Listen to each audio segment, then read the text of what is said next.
नमस्कार, the angle में आप सभी का स्वागत है। मैं हूं आपके साथ नीतू शर्मा। चलिए एक नजर डालते हैं इस वक्त की खास खबरों पर। रेणुकाजी बहुउद्देशीय बांध परियोजना पर दिल्ली में साइन हुआ एमओयू। मुख्यमंत्री अशोक गहलोत भी रहे मौजूद, राजस्थान की भी है भागीदारी। पूर्व सीबीआई चीफ आलोक वर्मा का इस्तीफा, फायर ब्रिगेड के डीजी बनने से किया इनकार। पत्रकार छत्रपति हत्याकांड में राम रहीम समेत 4 दोषी करार, 17 जनवरी को सुनाई जाएगी सजा। और कर्ज माफी को लेकर हुई दूसरी बैठक, शांति धारीवाल का बयान, सभी किसानों का होगा 2 लाख रुपए तक का कर्जा माफ। दिल्ली में रेणुकाजी बहुउद्देशीय परियोजनाओं के लिए 6 राज्यों के बीच एमओयू साइन किया गया।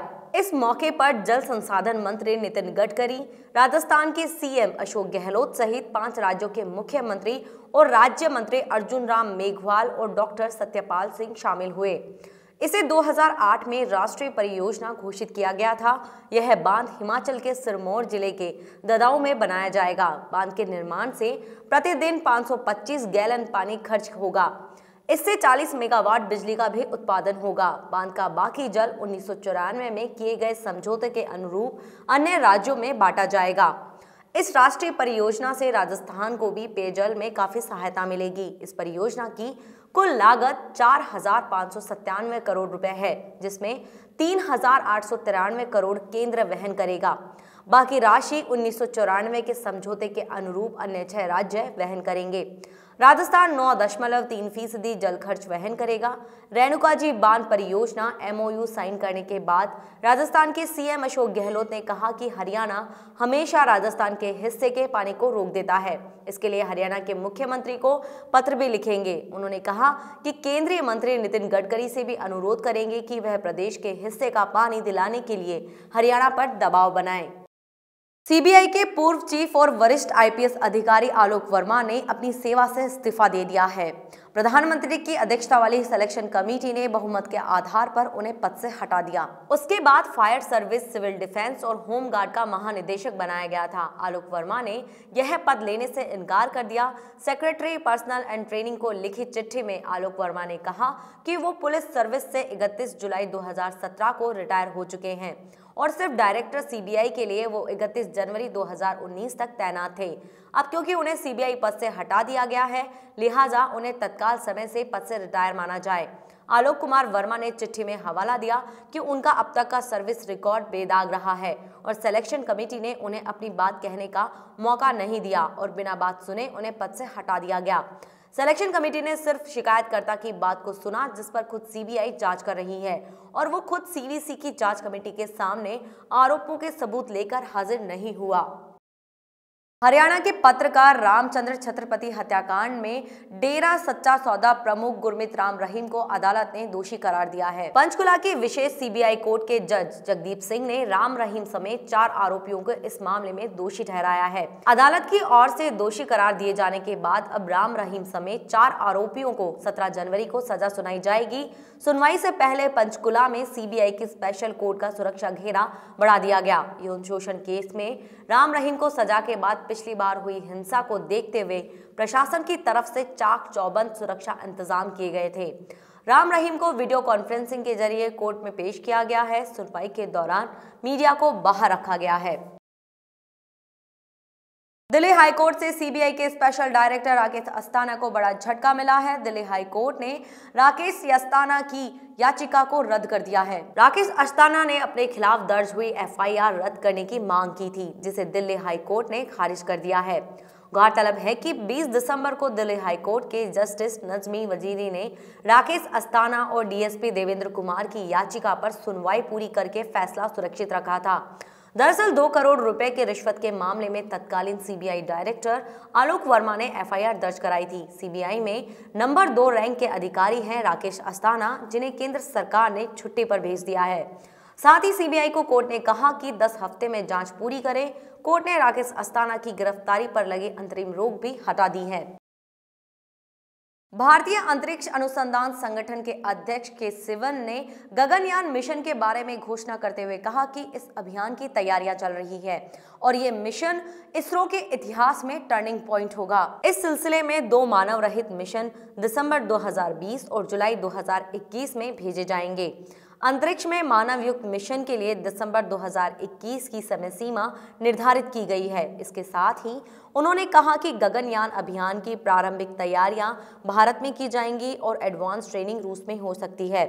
महिला अंतरिक्ष यात्री भी टीम में शामिल होंगी। इस कड़ी में 6 रिसर्च सेंटर देश भर में विकसित किए जाएंगे। हम भारतीय छात्रों को इसरो में काम करने का मौका देंगे। ऐसे में उनको नासा में जाने की जरूरत नहीं होगी। के सिवन ने कहा कि भारत के दूसरे चंद्र अभियान चंद्रयान 2 को इस साल मध्य अप्रैल में प्रक्षेपित किए जाने की योजना है।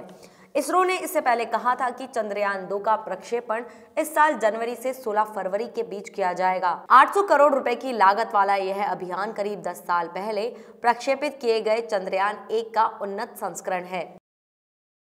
उच्चतम न्यायालय ने सरकार की महत्वाकांक्षी 4 धाम विकास योजना के तहत चल रही विभिन्न परियोजनाओं को मंजूरी दे दी है। शीर्ष अदालत ने साथ ही स्पष्ट किया कि इस योजना के तहत रोकी गई परियोजनाओं के निर्माण का काम अगले आदेश तक रुका रहेगा। न्यायमूर्ति RF नरीमन और न्यायमूर्ति विनीत शरण की पीठ ने केंद्र से कहा कि राष्ट्रीय हरित अधिकरण के आदेश पर रोक लगाने की याचिका में अपना हलफनामा दाखिल करे। अधिकरण ने अपने आदेश में इन परियोजनाओं को मंजूरी देने के साथ ही इनकी निगरानी के लिए एक समिति गठित की थी। 4 धाम परियोजनाओं का मकसद उत्तराखंड के 4 पर्वतीय शहरों यमुनोत्री, गंगोत्री, केदारनाथ और बद्रीनाथ को सभी मौसम के अनुकूल सड़कों से जोड़ना है। शीर्ष अदालत ने हरित अधिकरण के आदेश पर रोक लगाने के लिए एक गैर सरकारी संगठन द्वारा दायर याचिका पर 26 नवंबर को केंद्र से जवाब मांगा था।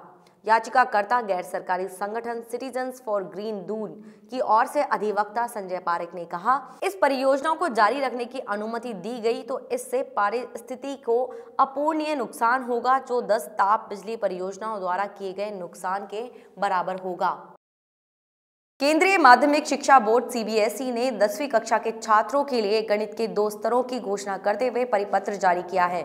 ये उन छात्रों के लिए है जो इस विषय को आगे बढ़ाने की इच्छा नहीं रखते हैं। आपको बता दें कि CBSE ने CBSE बोर्ड परीक्षा 2020 के लिए 10वीं कक्षा के छात्रों के लिए एक बेसिक और एक मानक गणित शुरू करने का फैसला किया है। बोर्ड द्वारा आज जारी एक परिपत्र में CBSE ने छात्रों को गणित बेसिक और गणित मानक पर परीक्षण करने की अपनी योजना साझा की। गणित का वर्तमान स्तर और पाठ्यक्रम दोनों समान रहेगा। खास अंतर ये है कि बोर्ड परीक्षाओं के दौरान छात्रों का मूल्यांकन कैसे किया जाएगा। LOC भरने के समय छात्रों के पास गणित मानक या गणित बेसिक के लिए चयन करने का विकल्प होगा।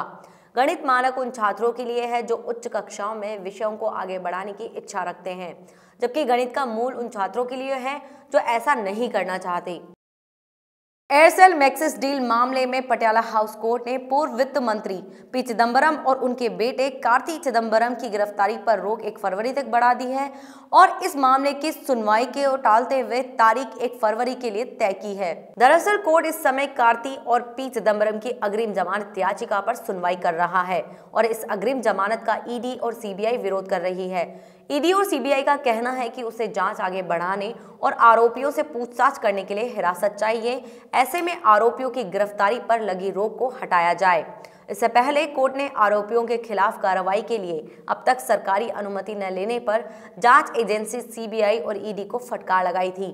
कोर्ट ने जांच एजेंसियों को फटकार लगाते हुए कहा था कि अगर मामले की अगली सुनवाई तक चार्जशीट में दर्ज नामों के खिलाफ सरकार से कार्रवाई के लिए इजाजत नहीं मिली तो अदालत जांच एजेंसियों की तरफ से दायर चार्जशीट पर संज्ञान नहीं लेगी।